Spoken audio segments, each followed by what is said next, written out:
오늘은 우리 성도들과 함께 그리스도인의 구체적인 삶에 대한 부분들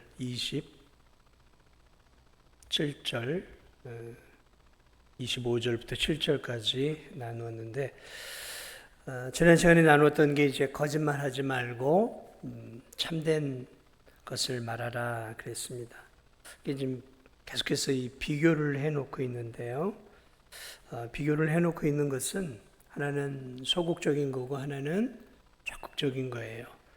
그러니까 소극적인 것도 해야 하지만 사실은 우리는 소극적인 것이 아니라 적극적인 것들을 해야 합니다. 자, 거짓말을 버리고 참된 것을 말하라. 우리가 거짓말을 안 해야 되겠죠. 그러나 거짓말을 안 하려고 노력하는 것도 중요하지만 사실은 더 중요한 것은 내가 하나님 자녀로 늘 참된 것을 말하면 자연스럽게 거짓된 것을 말하지 않게 되어 있습니다. 그래서 적극적인 것과 소극적인 것들이 있을 때 되게 소극적인 것들은 하지 말라예요. 근데 하지 말라에 자꾸만 초점을 두면 그것은 윤리가 되고 율법이 돼야 돼요. 그러나 우리 그리스도인은 복음으로 나아가려면 적극적인 것들을 더 붙잡아야 되는 거죠. 거짓말하지 않는 삶. 그래서 늘 내가 내 삶 속에서 참된 것을 말하면 되는 거예요. 진실하게 말하고 정직하게 말하는 것이죠. 지난 시간에 분을 내어도 죄를 짓지 말며 이 분에 대한 이야기를 잠깐 했는데 우리는 분내는 것들을 조심해야 됩니다. 왜냐하면 우리의 대개의 분노는 개인적인 것들이 대부분이죠. 자존심이 상하거나 또는 상처를 받았거나 또는 손해를 입었을 때 되게 우리는 사적인 감정에 이 분노가 일어나고 시기와 질투, 분노가 일어나서 또 이런 것들을 조절하지 못해 폭발해서 자신을 태우고 다른 사람을 태우는 그러한 조심성 없는 그런 분노를 많이 일으키는 것이죠. 그러나 그런 분노는 우리가 할 수만 있다면 절제하고 통제해야 하죠. 그러나 성경은 우리에게 적극적인 분노, 그런 분노를 의로운 분노라고 하고 공공성의 분노라고 이야기를 합니다. 이런 이제 의로운 분노는 과감하게 표출할 줄 알아야 돼요. 그리스도인들은 무조건 참는 게 덕이고 미덕이라고 생각을 하는데 성경은 그렇게 말하고 있지 않아요. 성경은 예수 그리스도를 통해 우리에게 정당하고 공의로운 분노, 공공성 있는 분노는 반드시 표출할 것을 예수 그리스도께서 우리에게 보여주었습니다. 어쩌면 오늘 이 시대의 그리스도인들에게 정말 필요한 것은 의로운 분노를 표출할 줄 아는 방식이에요. 침묵하는 거, 그건 좋은 게 아닙니다. 죄악된 것들을 보고 악을 바라보고도 그리스도인들이 침묵하고 있다면 그건 방관하는 거예요. 그건 죄를 도리어 저지르고 있는 것이죠. 예수님께서 성전에서 하나님의 교회와 성전이 이 강도의 소굴이 되고 장사하는 비즈니스 시장이 되어버렸단 말이죠. 그때 예수님이 어떻게 하셨습니까? 분노하셨어요. 침묵하지 않으셨습니다. 거기서의 침묵은 그는 방관죄고 죄를 저지르는 겁니다. 마땅히 분노해야 할 부분들에 있어서 침묵하는 것은 죄를 짓는 거죠.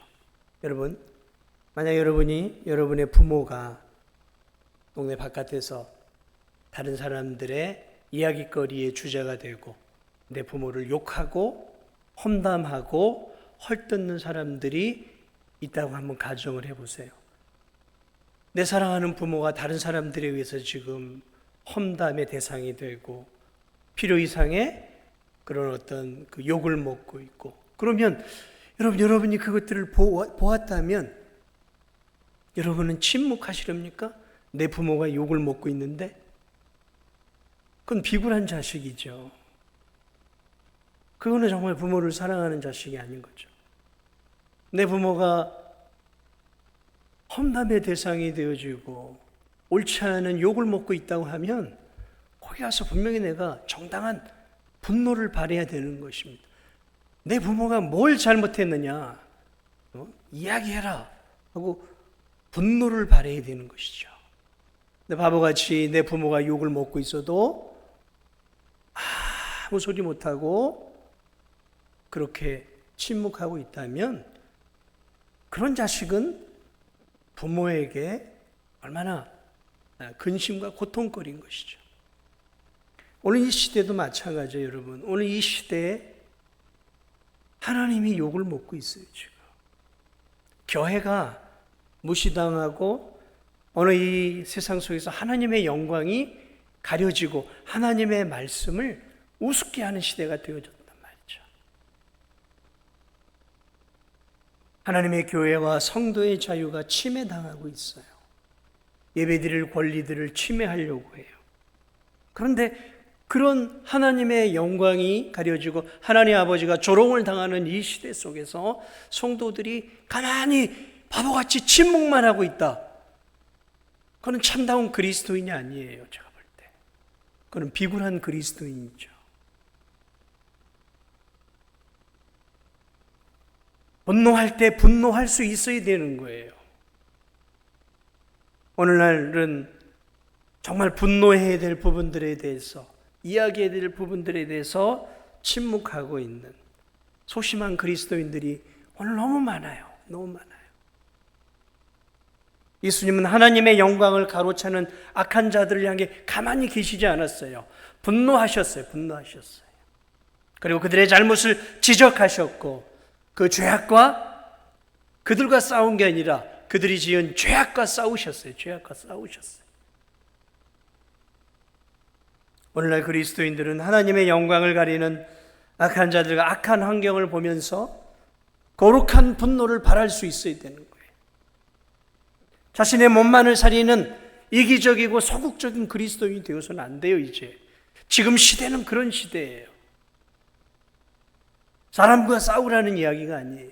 죄와 악과 정면 승부를 걸어야 될 때라는 거예요, 지금 이 시대는. 진실한 그리스도인은 진리와 복음을 지켜낼 수 있어야 돼요. 지켜내는 것은 싸워야 한다는 의미예요. 싸워야 한다는 의미.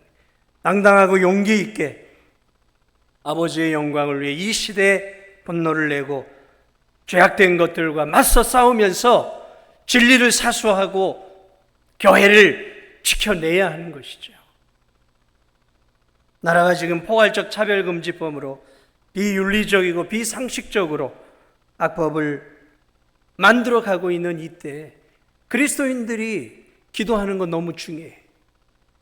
그러나 기도하는 것만이 전부가 아니에요. 기도하고 움직여야 되는 거예요. 움직여야 되는 거예요. 지난 주일날 100만 명이 넘는 성도들이 서울시청과 광화문에서 하나님께 예배드리고 회개하고 기도하고 찬양하면서 나라가 이 제정하려고 하는 차별금지법의 반대 성명을 분명하게 드러냈어요. 정말 잘한 거예요. 정말 잘한 거예요. 그렇게 해야 되는 거예요, 원래. 거룩한 분노를 드러내고 기독교 여론을 형성해서 그리스도인들이 하나님 아버지의 말씀을 분명하게 드러내고 악법과 싸워야 하는 것이죠. 왜냐하면 악법이 통과되면 기독교가 무너지고 우리의 교회가 무너지고 다음 세대가 무너지고 자녀손들이 비참한 죄악된 환경 속에서 살아가야 하기 때문에 그런 것이죠. 사람과 싸우라는 얘기가 아니에요. 죄와 악과 악법과 싸워가야 한다는 것이죠. 그리스도인들은 오늘 성경에서 계속해서 구체적으로 어떻게 살아야 될지에 대한 부분들을 계속해서 이야기하고 있어요. 도둑질하지 말아라. 도둑질하지 말아라. 저나 여러분이나 우리가 알고 있는 도둑질은 하지 않을 거예요. 소매치기를 해서 남의 걸 훔친다거나 남의 집에 들어가서 물건을 가져온다거나 무슨 돈도 내지 않고 남의 상점에서 물건을 가져오는 그런 일들은 저와 여러분이 하지 않는다고 저는 봐요. 적어도 우리 진도중학교 성도들은. 그러나 우리는 이 도둑질이라고 하는 것을 단순한 그런 개념에서만 한정되어지면 안 되는 것이죠. 사실은 굉장히 깊고 넓어요, 이 도둑질이라는 개념이.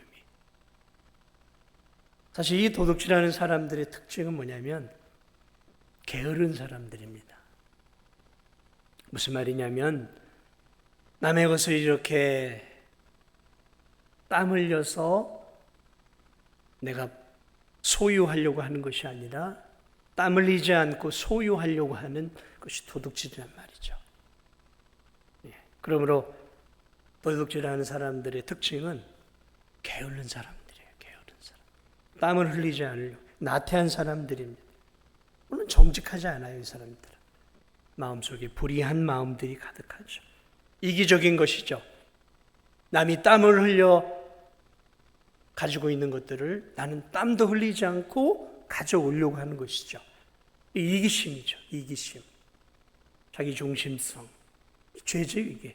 죄의 근본은 나 중심성이에요.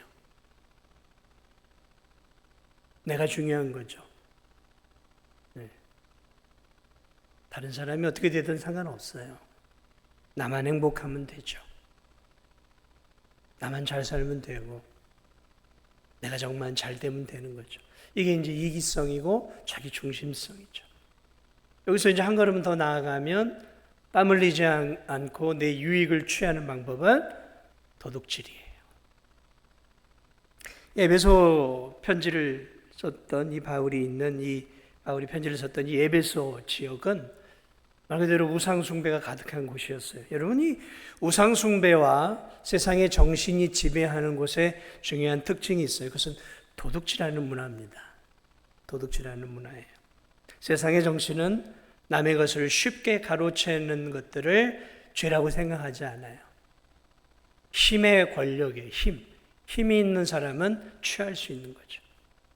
고대 시대로 갈수록 법보다는 힘이 중요한 거죠.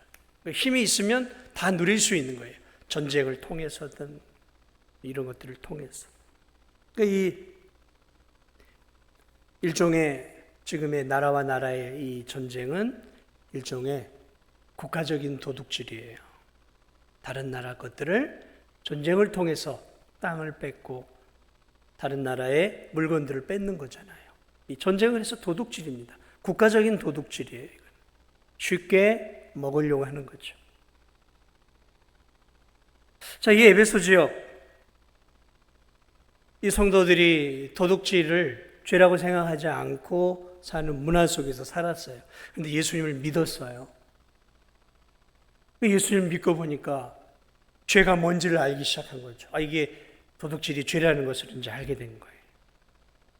그런데 여러분, 예수님을 믿는다고 내 습관적인 삶이 하루 이틀에 바뀌는 것은 아니죠. 그건 다른 문제예요.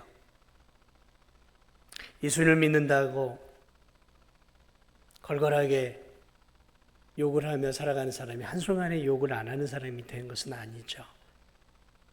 근본적인 변화가 있고 그리고 이제 서서히 삶의 변화가 오는 것이죠. 물론 급격하게 변하는 사람도 있겠죠. 그러나 오늘 이 에베소 성도들 가운데는 대부분이 다 도둑질을 죄라고 여기지 않았던 사람들이에요. 예수님 믿고 도둑질을 그날로 끊은 사람도 있지만 여전히 예수님을 믿고도 도둑질을 하는 교인들이 있었던 거예요.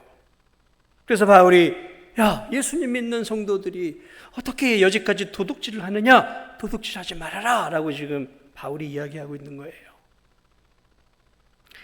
그렇습니다. 예수님을 믿는다는 것은 내 예수님 믿기 전에 내 죄악된 본성의 삶의 습관을 계속해서 끊어가고 다듬어가는 것이죠.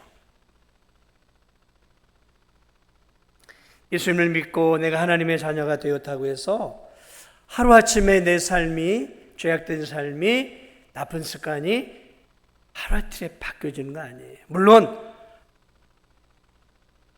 예수님 믿으면서 급격하게 변하는 사람들이 있어요. 있습니다. 술 마시지 않으면 안 되는 이 술고래들이요. 정말 예수님 믿고 예수님 믿는 그 순간에 성령이 임하면서 술을 끊는 경우들이 있어요.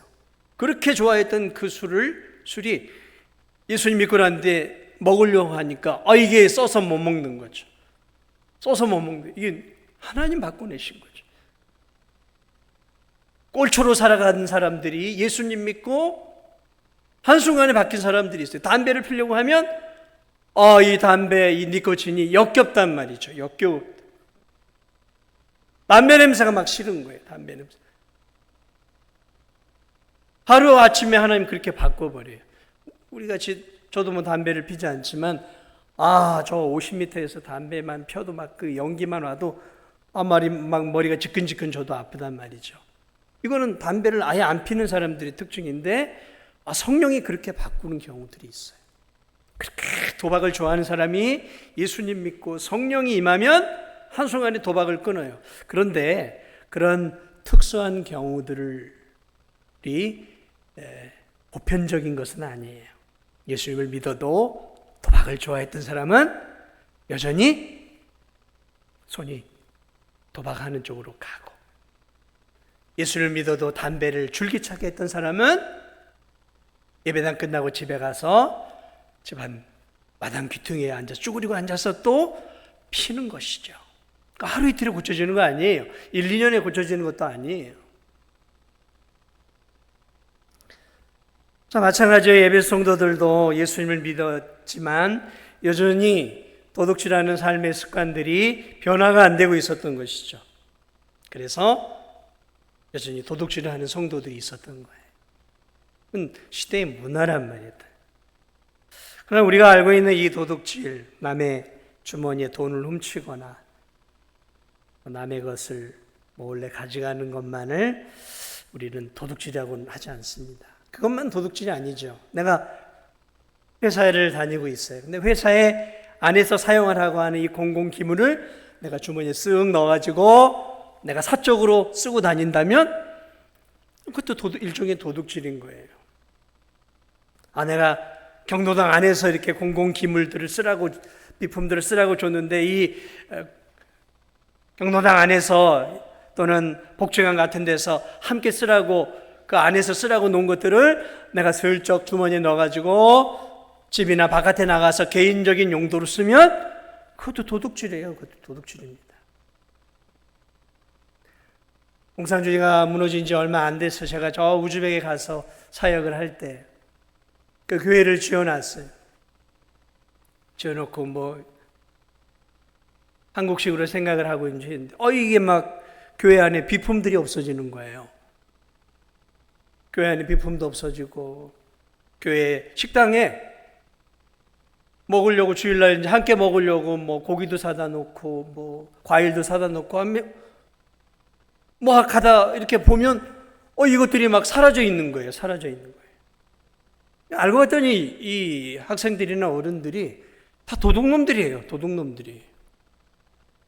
교회 다니는 성도들이나 학생들이 다 도둑놈들이에요. 공산주의였잖아요. 거기가 이 고소련이. 이 공산주의가 뭐냐면 다 도둑질하는 게 그냥 삶의 관습이에요. 관습이에요. 슬쩍 눈치 봐가지고 아니면 쓱 집어오는 거예요. 이게 공산주의더라고요. 네 것이 내 것이고 내 것이 네 것이, 이게 다 같이 쓰는 거니까 그냥 내가 가서 필요하면 그냥 갖다 쓰는 거예요. 그래가지고 그때부터는 이제 식당 문도 잠그고 중요한 것들은 이제 사택에다만 갖다 놓고 아이들에게도 가르치면서 하나님의 것들은 가져가면 안 된다. 모르고 있는 거예요. 우리 그냥 도둑질이 관습이었어요. 그 사람들에게 관습이에요. 관습. 공공에 있는 것들은, 남의 집에 있는 것들은 잘 가져가지 않더라도 공공에 있는 것들은 자기 마음대로 막 갖다 씁니다. 이 공산주의가 사람들을 도둑놈으로 만드는구나. 여러분, 공산주의는 사람들을 도둑으로 만듭니다. 그게 공산주의의 실체예요. 북한도 마찬가지예요. 기회만 있으면 남의 것들을 갖다 쓰는 거예요. 왜?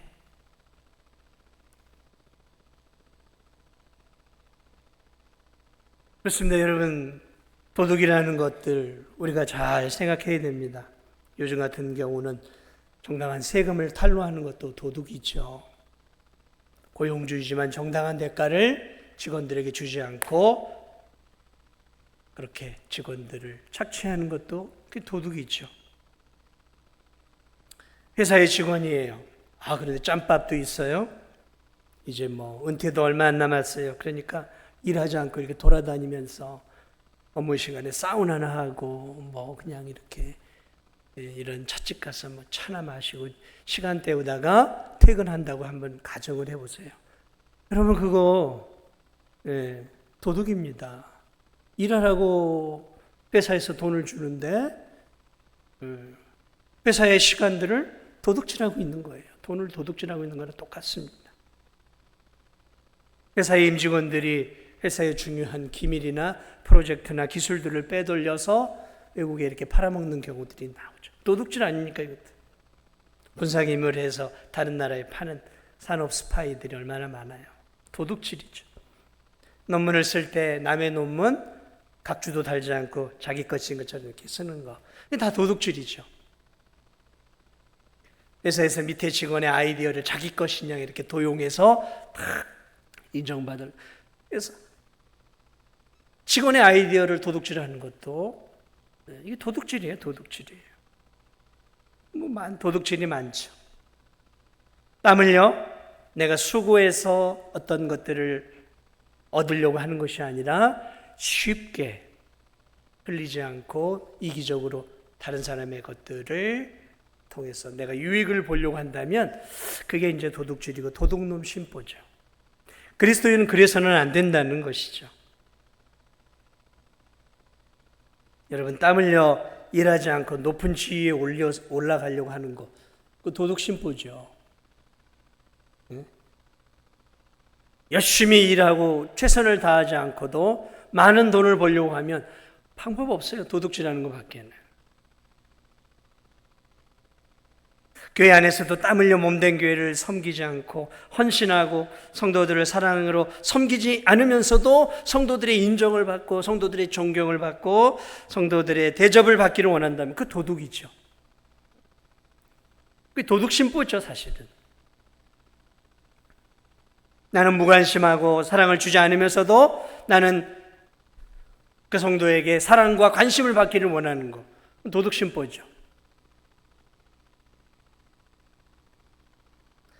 그렇습니다. 우린 이런 것들을 버려야 한다는 거죠.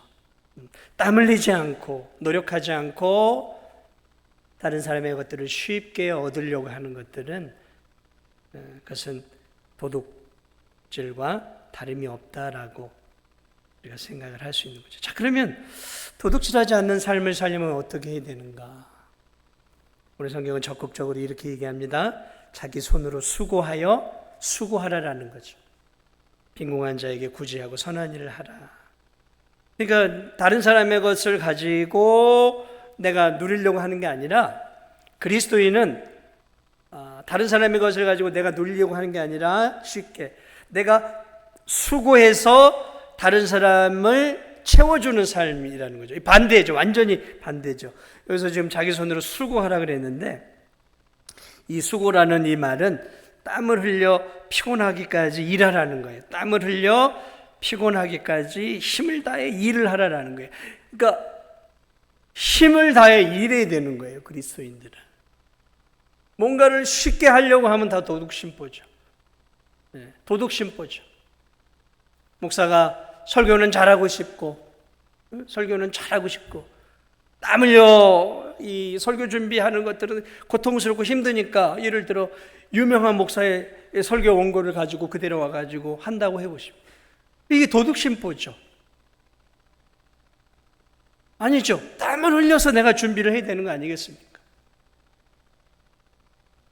피곤하기까지 힘을 다해서 준비해야 된다는 거죠. 이 땀을 흘려 수고하는 것이죠. 그런데 목적이 뭐냐? 여러분이 땀을 흘려 수고해서 결국 나 먹고 나 배부르는 것이 목적이 아니라 그리스도인의 돈을 버는 궁극적인 목적은 수고해서 빈궁한 자에게 구제하고 선한 일을 하라고 땀을 흘려 수고하라는 거예요. 그 사이에 뭐가 빠져 있어요? 그 사이에 너의 먹고 사는 것들이 포함이 되어 있는 거죠. 자, 이게 그리스도인의 삶의 모습이에요. 그러니까 비그리스도인들, 그러니까 악한 자들은 다른 사람의 가지고 있는 것들을 땀을 흘리지 않고 어떻게든 내 것으로 취해서 나의 만족을 위해 산다고 한다면, 그리스도인은 땀을 흘리고 힘을 다하고 애를 써서 이것을 얻어서 나만 먹고 사는 게 아니라 이걸 가지고 구제하고 하나님이 기뻐하는 선한 일들로 쓰라고 하는 것이죠. 완전히 반대잖아요. 그게 그리스도인이라고 지금 사도 바울은 우리에게 가르쳐 주고 있는 것이죠. 이제 그러려면 어떻게 되겠습니까? 첫째로는 땀을 흘려 수고해야 되는 거예요. 돈을 쉽게 벌려고 하지 마십시오. 돈을 쉽게 벌려고 하지 마십시오. 얼마 전에도 우리 교회 성도 한 분이, 이건 보이스피싱도 아니에요. 아는 지인한테 결혼식 문자가 온 거예요. 그래, 아는 지인의 이름으로 오니까 그걸 이제 클릭하고 들어갔어요. 클릭하고 들어갔는데 이게 뭐냐면은 이게 악성 그 바이러스가 연결이 되어가지고 우리 집사님의 통장에 있는 돈이 싹 빠져나간 거예요.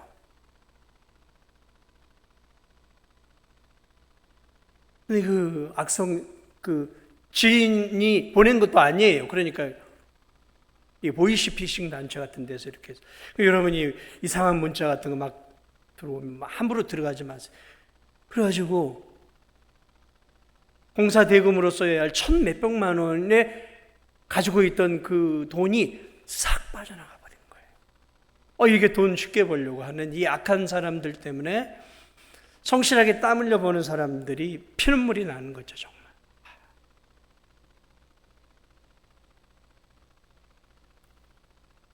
그런 사람들이 정말 우린 지금 한국에 너무 많아요. 쉽게 돈 벌려고 하는, 이건 그리스도인의 모습이 아닙니다. 쉽게 돈 벌려고 하면 안 돼요. 땀 흘리고 애를 써서 벌어야죠.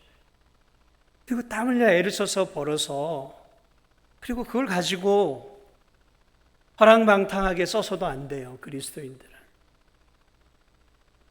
내가 돈 많이 벌었으니까 내가 사고 싶은 거 다 사고, 먹고 싶은 거 다 먹고, 하고 싶은 거 다 하고 살면, 여러분, 그래가지고 우리가 하나님 나라의 일을 할 수 있겠습니까? 그렇게 하면서 하나님의 나라 일을 하고 구제하고 선교하고 몸된 교회를 섬기면서 어떻게 할 수 있겠냔 말이죠. 그런 사람이 몇 프로나 되겠어요? 100명에 한두 명 정도나 자기가 돈을 많이 벌어서 먹고 싶고 쓰고 싶고 하고 싶은 거 다 하면서도 하나님의 일을 할 수 있겠지만, 저나 여러분이나 그렇게 못해요. 그럼 어떻게 되겠습니까? 근검절약하는 거죠. 그래서 기독교의 이 청교도 정신은 뭐냐면 근검절약이에요. 절약하고 성실하게 해서 아껴 쓰면서 그 여분의 돈을 가지고 하나님께 헌금도 드리고 선교도 하고 구제도 하고 또 다른 사람에게 도움도 주고 그렇게 사는 것이지, 내가 하고 싶은 거 다 하면서 어떻게 내가 돈을 가지고 하나님 나라를 위해 살 수 있겠습니까? 안 되는 거예요. 그리스도인은 과소비를 하거나 허영을 채우는데 그렇게 돈을 많이 사용하면 안 돼요. 검소해야 돼요. 절약해야 합니다. 저축해야 돼요. 그래서 그런 것들을 가지고 부를 만들어 가는 것이죠. 저축하고 절약하고 투자해 가면서 돈을, 그럴 때 돈이 불어나기 시작하는 거예요. 그리고 그 불어나는 여분의 돈을 가지고 이제 다른 사람을 도우면서 사는 거죠. 그러니까 성도가 돈을 버는 궁극적인 목적은 나에게 초점이 있는 게 아니에요. 하나님이 기뻐하는 선한 삶, 베풀고 나누는 삶을 살라고 하나님이 우리를 물질의 청지기로 부르신 거죠. 우리가 큰 부자는 하나님이 은사를 주셔야 돼요. 큰 부자는. 그러나 우리가 열심히 땀 흘려 벌고 근검절약하고 저축하고 나름 투자하면서 애를 쓰면 큰 부자는 아니어도 어느 정도의 부자는 되어서 베풀고 나누며 살 수 있는 그 정도는 될 수 있어요. 그렇습니다. 오늘 바울이 이야기하고 있는 부분이 그런 부분이에요.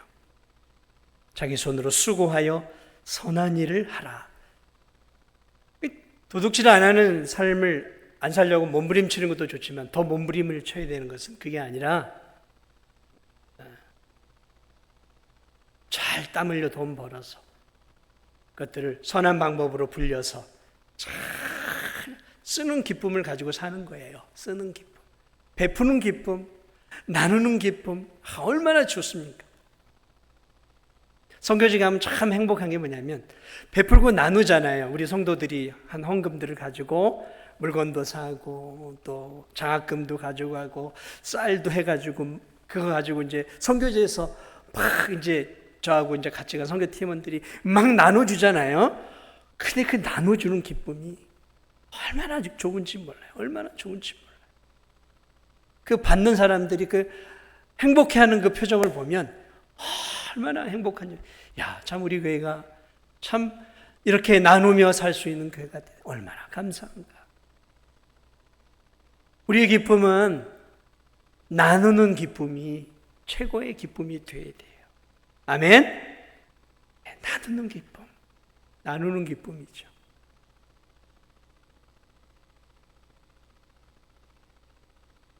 우리 주 예수 그리스도의 은혜를 너희가 알거니와 부요하신 자로서 너희를 위하여 가난하게 되심은 그의 가난함을 인하여 너희로 부요케 하려 하십니다. 고린도서에서 바울이 예수 그리스도께서 그 부요하신 예수님이 가난하게 되신 것은 가난한 우리를 부요하게 만들기 위해서 그분은 그 부요하신 그 그리스도가 이 땅에 오셔서 자신의 생명과 피를 우리를 위해 다 내어주셨잖아요. 다 내어주심으로 그분으로 인해 우리가 영적인 또 육적인 부요함을 누리며 오늘 살아가고 있는 것이죠. 그분 때문에 오늘 저와 여러분이 참된 부요를 누리고 살아가고 있어요. 그러므로 그리스도를 통해 그분의 가난하심이 오늘 우리의 부요함이 되었던 것처럼 오늘 우리 또한 우리의 것들을 가지고 베풀고 나누고 섬기는 것들을 통해 다른 사람을 부유하게 해줄 수 있는 것. 이것이 바로 바울은 참된 그리스도인의 삶의 모습이다라고 말하고 있습니다. 아무쪼록 저와 여러분이 그렇게 우리 인생의 가장 큰 기쁨과 행복이 하나님이 우리에게 주신 것들을 가지고 나누고 복음을 위해 선교를 위해 또 가난한 자들을 위해 연약한 자들을 위해 나누며 살아갈 수 있는 그런 은혜가 있기를 축복을 드립니다. 마지막으로 오늘 이 29절을 보니까 또 하나가 있어요. 무릇 더러운 말은 너희 입 밖에도 내지 말고 오직 덕을 세우는데 소용되는 대로 선한 말을 하여 듣는 자들에게 은혜를 끼치게 하라. 말을 잘해야 된다는 것이죠. 더러운 말은 입 밖에도 내지 말라. 이 더러운 말을 보니까 원어적인 의미로는 썩은 나무, 썩은 열매예요. 여러분, 나무에서 좋은 열매가 나와야 되는데 거기서 썩은 열매가 나오면 먹을 수가 없는 것이죠. 이게 우리의 입에서 더러운 말이 나오는 것은 마치 나무에서 썩은 열매가 맺는 것과 같다라는 거죠. 입술의 언어는 그 한 인격의 열매입니다. 여러분, 그 사람의 인격 수준을 알 수 있는 것은 여러 가지를 통해 알 수 있지만 그가 하고 있는 말을 들어보면 이 사람이 참 인격적인지, 이 사람이 참 수준이 떨어지는 사람인지, 이 사람이 좀 악한 사람인지 그 말을 들어보면 그 사람의 인격, 그 사람의 성품, 그 사람의 도덕적 수준, 영적인 상태, 지적인 수준을 그 말을 통해 우리가 알 수 있다는 거죠. 그래서 여러분, 그리스도인은 말을 잘해야 돼요. 말을 함부로 하면 안 됩니다. 절제 있게 해야 돼요. 논리적으로 해야 됩니다. 감정을 배제하고 이야기를 해야 되는 거예요. 생각하고 곱씹고 해서 여과시켜서 말을 해야 되는 것이죠. 말 때문에 저나 여러분이나 이 세상을 살면서 얼마나 많은 상처를 받았고 또 누군가의 말 때문에 얼마나 위로와 힘을 또 얻었습니까? 그래서 말은 한 사람을 죽이기도 하고 한 사람을 살리기도 해요. 내 말을 통해 한 사람이 살아나기도 하고 내 말을 통해 한 사람이 주저앉기도 해요. 말은 그래서 굉장히 중요하죠. 무익한 말, 상스럽게 하는 말들, 이런 말들. 말은 열매예요, 열매. 상스럽게 하는 말. 생각하지 않고 그냥 막 여과 없이 말하는 사람들이 있어요. 특히 성격적으로 막 그냥 쏟아내요, 그냥. 자기가 무슨 말을 하는지도 모르고 그냥 다다다다다다 쏟아내요. 사려 깊지 못한 말을 해요. 상대방의 자존심을 긁기도 하고 상대를 화내기도 하고 상대를 격동시키기도 하고 그냥 막 말을 하는 거예요. 그냥 이 약점을 드러내고 상처 있는 말을 하고 자존심을 건드리고 때로는 음탕한 말을 하기도 하고 친절하지 못하고 뭐 비방하고 조롱하고 비판하고 서로 이 물어뜯는 말들, 희롱하는 말들, 생각하지 않고 이 감정을 담아 쏟아내는 말들, 절제되지 않는 이 무례한 말들, 이런 말들은 사람을 죽이는 것이죠. 이 더러운 말이에요. 더러운 말입니다. 다시 말하면 그리스도인의 입에서 나와서는 안 되는 열매들이에요. 입술의 열매들이에요. 이런 말들을 우리가 하면 안 되는 것입니다. 며칠 전에 이 무슨 청문회가 있어요. 청문회 같은 것들을 여야 의원들이 막 이렇게 또 앞에 놓고 막 하는데 막 국회의원들이 막 성질을 내고 막 욕을 하더라고요. 욕을 하면서 감정적으로 막 소리를 지르고 상대의 막 인격을 무시하고 막 참 우리나라의 참 국민을 대표하는 국회의원들이 저 정도 수준밖에 안 되는 것일까? 뭐 그냥 뭐 이제 중고등부 학생들이 막 성질나면 싸우듯이 그냥 막 상대를 무시하고 험담하고 그냥 말을 막 쏟아내는 거예요. 그러니까 이제 상대도 화가 나니까 뭐 그냥 인격을 모독하고 누가 말리지 않으면 서로 멱살 잡고 싸우겠더라고요. 사랑하는 여러분, 그렇습니다. 말은 그 사람의 인격의 수준, 신앙의 수준이 드러나는 것이죠. 오늘 성경은 우리에게 오직 덕을 세우는 데 소용되는 대로 선한 말을 하라. 듣는 자들에게 은혜를 끼치게 하라는 거죠. 덕을 세우는 말, 은혜를 끼치게 하는 말들.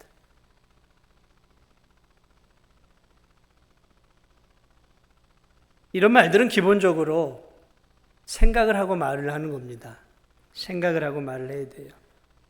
우리 성도님들도 무슨 말을 할 때 생각을 몇 번 하고 하세요.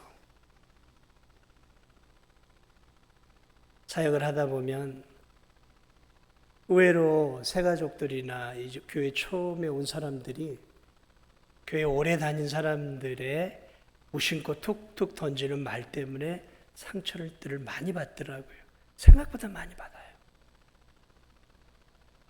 이 교회 생활 오래 하시는 분들은 쉽게 말을 하는 경우들이 있는데 참 조심하셔야 돼요.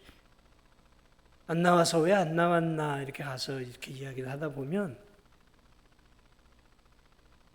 교회 오래 다니신 분들도 이해는 돼요. 그런데 그냥 이렇게 막 톡톡 이렇게 말을 그냥 이 사람의 연약한 신앙 또 믿음의 상태 이런 거 생각하지 않고 그냥 자신의 수준과 자신의 믿음에서 탁탁 말을 던져요. 그러니까 그 말이 믿음이 적은 성도, 이제 막 교회 다니는 성도들에게는 비수처럼 꽂히는 거죠. 이런 게 교회 안에서 굉장히 많아요. 너무 안타까운 거죠. 왜 그리스도인들은 말조심들을 잘 하지 않는 것일까? 왜 두 번, 세 번 생각하지 않고 말을 하는 것일까? 믿음이 좋다라는 게 뭘까? 믿음이 좋은데 왜 다른 사람의 가슴에 비수를 꽂는 상처 있는 말들을 하는 것일까? 그게 믿음이 좋은 것인가? 저는 아니라고 봐요. 믿음이 좋다면 입에서 나오는 입술의 열매가 달라야죠. 내 신앙은 내 입술에 나오는 입술의 열매와 같은 거예요. 같은 거예요.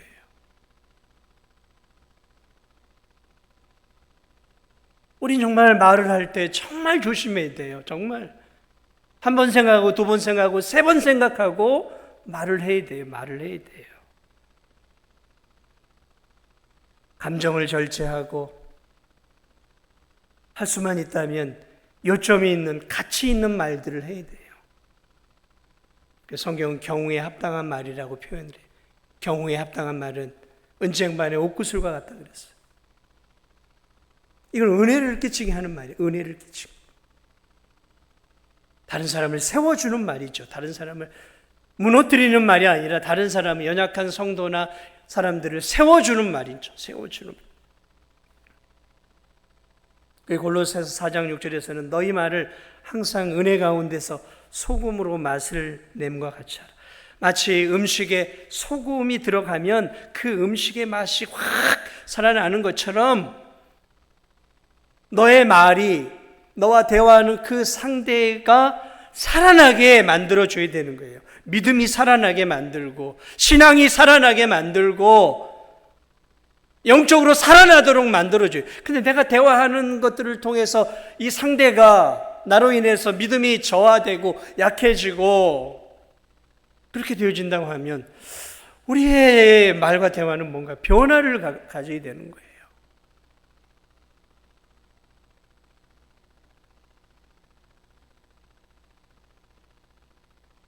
잠언 12장 18절에서는 칼로 찌름같이 비수죠. 비수와 같이 함부로 말하는 자가 있거니와 지혜로운 자의 혀는 양약과 같으니라 그랬어요. 지혜로운 자는 한 사람을 살려내는 거예요. 연약한 자를 세워주고 지치고 상한 자에게 위로가 되어지고 소망이 없는 자들에게 천국의 소망을 심어주는 거죠.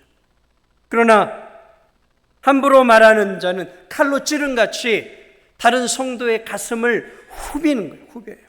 도려내는 거죠. 이사야 50장에는 이런 말이에요. 주 여호와께서 학자의 혀를 내게 주사 나로 곰핍한 자를 말로 어떻게 도와줄 줄을 알게 하시고 내 입술이 연약한 성도들을 적재적소에서 도와줄 수 있는 말들이 나와야 한다라는 거죠. 말들이 나와야 한다라는 것이죠. 슬픔 가운데 있는 자들에게는 위로의 말을 해줄 수 있고 삶의 방향을 못 잡고 갈피를 못 잡는 자들에게는 말씀 안에 삶의 방향성을 가르쳐 줄 수 있어야 되고 죄를 짓고 있는 자들에게는 권면과 충고의 말을 지혜롭게 해줘야 되고 열심히 살고 있는 자들에게는 격려의 말을 해줄 수 있어야 되는 것이고 용기가 필요한 자들에게는 용기를, 사랑이 갈급한 자들에게는 사랑의 마음이 가득한 말들을 해주어서 그 성도로 하여금, 그 사람으로 하여금 다시 살아날 수 있는, 일어설 수 있는 힘을 북돋아 줄 수 있는 말을 해야 한다는, 이게 덕스러운 말이고 이것이 은혜로운 말이라는 것이죠. 은혜로운 말이라는 거죠. 우리 속담에도 그런 말이 있죠. 그런 속담이 있죠. 말 한마디에 천냥빚을 갚는다. 네, 그렇습니다.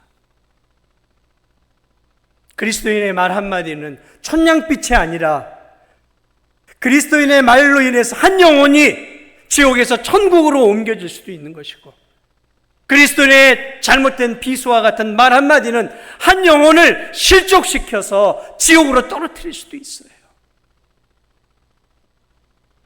오늘 우리의 말이 얼마나 중요한지. 오늘 성경은 우리에게 이런 부분들을 점점 성숙을 향해 다듬어 가라라고 말을 하고 있습니다. 그렇습니다. 믿음이 좋다. 뭐가 믿음이 좋은 것일까?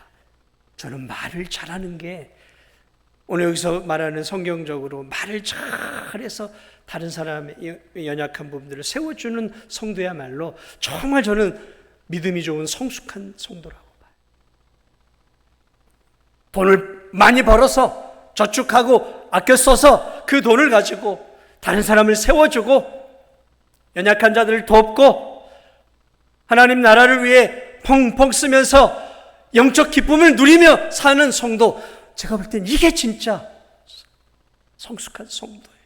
그것이 성숙한 성도다라고 오늘 사도 바울이 말하고 있는 것들을 우리가 기억하면서 저와 여러분이 삶 속에서 이렇게 실제적으로 성숙한 믿음의 삶을 살아갈 수 있는 저와 또 우리 성도들이 되시길 주님의 이름으로 축복을 드립니다.